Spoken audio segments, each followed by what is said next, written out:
program. Presented by Hannah Murray on Talk Radio Europe, your voice in Spain. Welcome back to the last part of today's book show. Joining us on the line now is Lily Izadi Monadjemi. She was born in Iran and educated in the UK and the States. Her first book, Blood and Carnations, was published in 1993, and her latest, A Matter of Survival, is an epic true story of a royal family that starts in 1725 and ends in 2008, taking the reader through 300 years of political, social, cultural and economic evolution in Iran, lived through and influenced by members of her family. Welcome to the show, Lily. Thank you very much. Thank you for asking me. Not at all. Thanks very much for joining us. So why did you decide to write this story? Well, there were three different reasons. One of the most important reasons was that from living in Europe, I got the impression that Western world has a very negative view of Muslim women. And I wanted to really introduce the role of Muslim women in their own societies. And in my researches, I found out that, there are many influential ladies who belong to my own dynasty.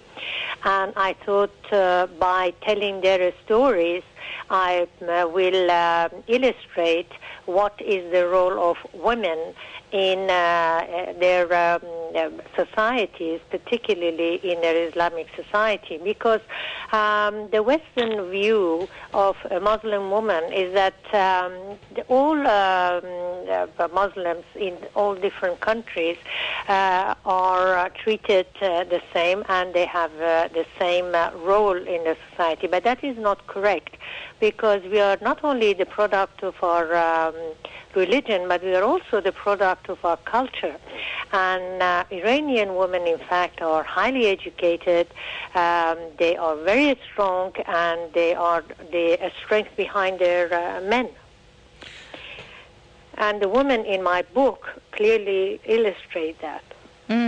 And how do you think women's role in society, in Muslim society, has changed throughout the years? Because you're spanning 300 years in this book, aren't you? Yes. The book starts in a haram where women, men have 40, 60 concubines and 4 wives. But even within the haram, even within the Androon, they benefit for education, and they are very powerful people who do influence, particularly in my book, who influence their men and their sons who become kings in Iran. And through education, and when the door was open to Europeans to travel to Iran, naturally Western world had a great impact on what was going on behind the closed doors.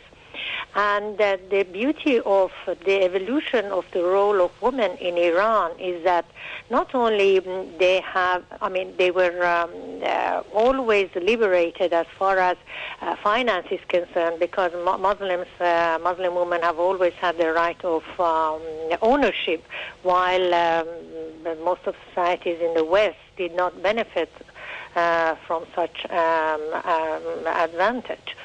You had the right after the women's emancipation, while in Islamic countries, women owned, and they were businesswomen. They then in Iran, we also had 4 queens that ruled the country. But as time progressed, women progressed also, particularly of the high society. And during the Qajar dynasty, which is my dynasty, European books were translated, and they were read by the people, by the women. And the first university was initiated in Iran by my great-grandfather, who was the king of Persia at the time. And the role of education has always been very important in the religion of Islam. we have a saying that if anybody educates another person, they are both heaven for themselves. So for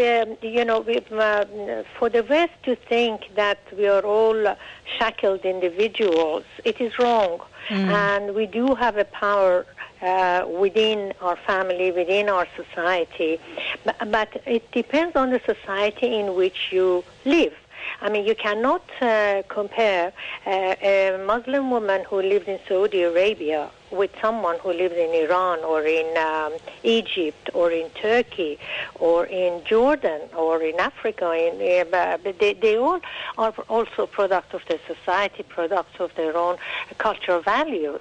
And therefore, this book will guide the reader through how women perceive of themselves in our society, in Iranian society, and how they influence their men, and how important is their function in the family and in society.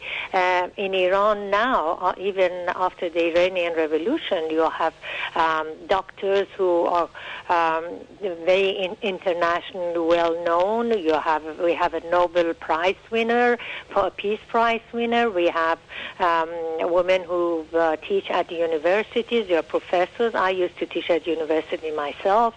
So there is something to say about Iranians, particularly Iranian women. Why do you think that Westerners might have the wrong impression then? The primary reason is that the impression they have is very one-dimensional. Because they see the veil, they see that Muslim women who live in traditional societies have to cover themselves. And they believe that is a bondage. But you must understand that when you're born to a certain attitude in life or certain mores in life, you don't perceive it as a bondage. And in fact, the veil, I mean, I don't wear the veil myself, but the concept behind it is equality. If you have this, if you appear in public all in the same garment, then social differences are covered. So why don't you wear it? Well, because I was brought up in Western societies, and I was during the Shah. They made not wearing the veil a compulsory value.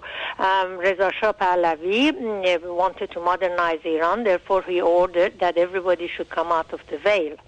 Then we have the Islamic Republic, and it was going back again. And it's not the veil, it's just the head cover and wearing the rupush, which really, in the belief of the people who practice it, it is sign of chastity.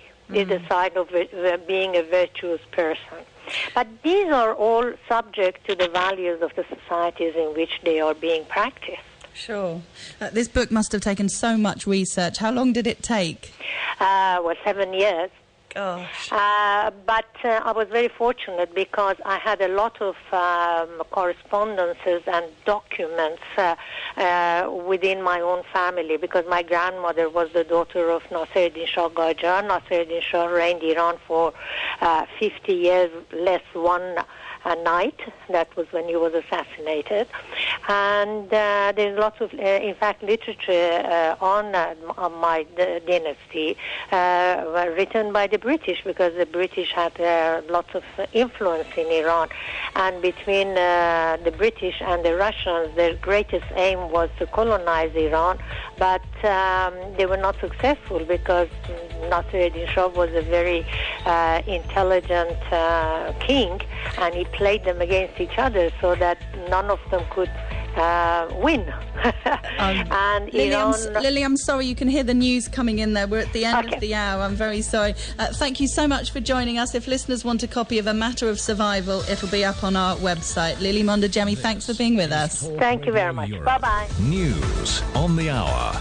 Brought to you by Yuska Bank Gibraltar for all your investment and banking needs.